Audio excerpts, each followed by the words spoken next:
여러분 안녕하십니까. 천호산 맹약의 천호사입니다. 천호산 맹약 중급반 제23강에 오늘 이 시간에는 신살론 중에서 그 네 번째로 고란살, 고란살에 대해서 공부를 해 보도록 하겠습니다. 고란살. 글자를 보게 되면은 그 고자가 여러분 외로울 고자입니다. 외로울 고자에 난자가 난세난 세조자가 들어갔죠. 보면은 세조병이 되겠는데, 그런 어려운 난이 있는 그런 세의 뜻 이렇게 정의를 하겠습니다만, 어쨌거나 고란살은 외로운 살이다, 이렇게 이해를 하시면 되겠습니다.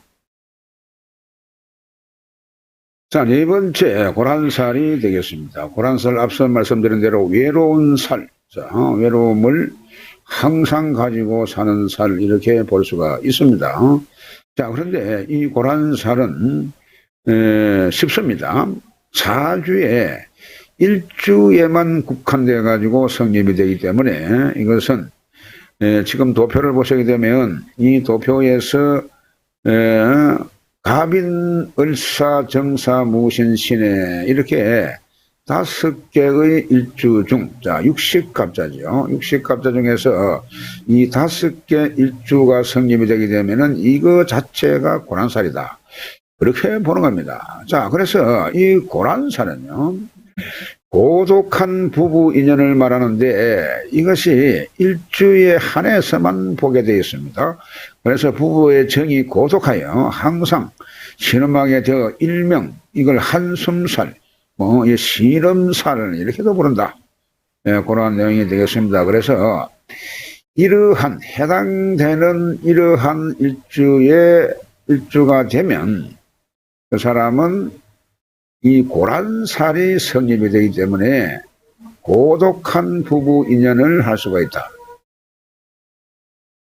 이러한 사주를 가진 사람은 부부 인연이 고독하겠구나, 이렇게 이해를 하시면 되겠습니다. 그래서 물론 우리가 혼인을 하고 나서 모든 사람이 전부가 다 행복하다라고 보기는 어렵습니다. 그래서 그 중에 상당히 부부 인연을 맺고 있지만 외로운 그러한 그 가정을 지니는 그런 경우가 상당히 많죠. 그러다 보니까 이 상당히 앞이 말 못하고 말이죠, 신음하는 그러한 살이 될 수가 있습니다. 그래서 이걸 일명 한숨살 혹은 신음살이라고도 한다, 이렇게 말하고 있습니다. 그래서 어쨌거나 이것은 아주 외로운 그런 살이다, 이렇게 이해를 하시면 되겠습니다.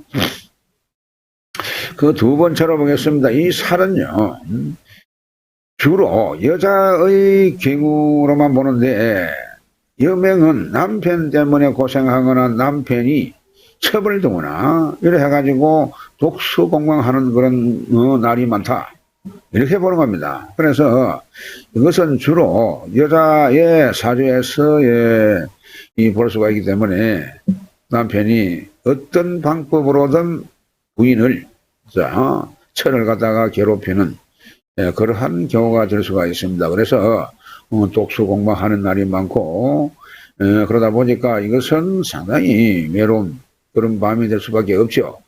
그리고 남자의 사주에 이러한 경우라면 이것은 철을 극하는 그런 경우가 되는 것입니다. 그래서요, 이것이 왜 그러한 내용이 주어지느냐 하게 되면 보겠습니다. 갑일주에 여러분요, 갑일주에 인은 비견입니다. 비견. 그렇죠. 만약에 일간이 갑이라면 지지에 있는 이 인은 똑같은 글자 오양의 기운이다 보니까 이것이 비견이죠. 그래, 비견인데 이것이 갑목이 인에 앉으면, 인에 있으면은 이것은 12운성에서 이 록이라, 걸록이라 이래 부르는데, 똑같은 기운이 있다 보니까 이것은 재물을 극하는 그러한 꼴이 되는 것입니다. 그래서 재성을 극을 하다 보니까 재물을 놓고 둘이서 서로 싸우는 꼴이 되는 것이죠. 그러다 보니까 재물을 놓고 싸우는 그러한 경우가 발생하게끔 되어 있습니다. 부부이면서도 니끼 내끼고 내끼 뭐 내끼고 이런 식이 아니고 그냥 니꺼 내꺼 이렇게 구분이 되는 수가 생기는 겁니다. 이것이 재물을 놓고 싸우는 그러한 경우가 생긴다. 그러한 내용이 되겠습니다. 그래서 만약에 을일주에 을일주에 사는 여러분요, 을일주에 지지가 사가 되면 이건 상관이죠. 이 상관인데 만약에 여자가 을일간의 지지에 이 사화가 있으면 나의 자리가 여러분 배우자 궁이죠. 배우자 궁에 이 배우자 궁에 상관이 있는 거예요. 상관이 있다 보니까 이 상관은 나의 남편을 치는 겁니다. 남편 관성을 극하죠. 그러다 보니까 이것이 남편을 극하는 꼴이다 보니까 부부 인연이 상당히 안 좋게 될 수 있는 확률이 상당히 좋습니다. 그래서 이러한 경우이기 때문에 이것을 고란살. 자, 그렇습니다. 그래서 다음으로 이 정사일주만에요. 정일의 사화는 이것은 급제가 됩니다. 급제가 되다 보니까 앞서 말씀드린 대로 이견이나 급제는 나의 재물을 갖다가 서로가 이 나누어 갖자라고 하는 그런 기운이 싹 오게끔 되어 있습니다. 그래서 정일주의 사화는 급제가 되기 때문에 재물인 금을 서로 다투게끔 되어 있습니다. 그렇죠? 정화에서 금은 나의 재물이고 사화에서도 금은 역시 나의 재물이 되는 것입니다. 자, 그러다 보니까 서로 재물을 다투는 여기에 갑인일주나 이 정사일주나 거의 같은 맥락입니다. 보면 같은 맥락이기 때문에 그래서 서로 재물을 다투는 그런 꼴이다. 그러다 보니까 앞서 말씀드린 대로 네 재물이 있고 나의 재물이 있는 겁니다. 이러한 경우가 되기 때문에 서로 시기를 하게 되고 말이죠. 재물을 놓고 다투는 그런 경우가 발생할 수 있다. 그런 내용이 되겠습니다. 자, 여섯 번째로 보겠습니다. 여섯 번째, 무일의 신은, 자, 무일에 자기 자리에 신이 있습니다. 이거는 12운선을 보게 되면 병지에 해당하는데 이것이 내가 토생금하기 때문에 이건 식신이죠.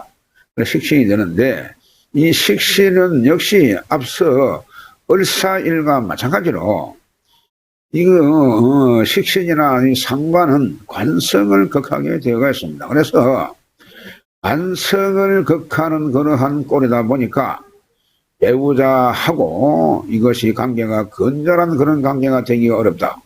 그런 내용이 되는 것입니다. 나의 일주는, 자, 나의 일주는 남자는 지지가 처궁이요, 여자는 지지가 이것이 남편궁이 되죠. 남편의 자리다. 그렇게 볼 수가 있습니다. 그러다 보니까 이 식신이나 상관이 있는 그러한 일주는 여러분, 그런 반드시 부부 사이가 원만한 그런 사이가 될 수가 없다. 이런 것을 아셔야 될 그런 필요가 있습니다.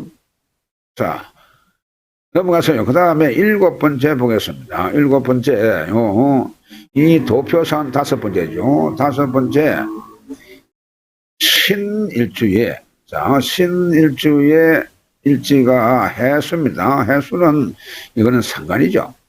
그러니까 상관이기 때문에 금방 말씀드렸죠.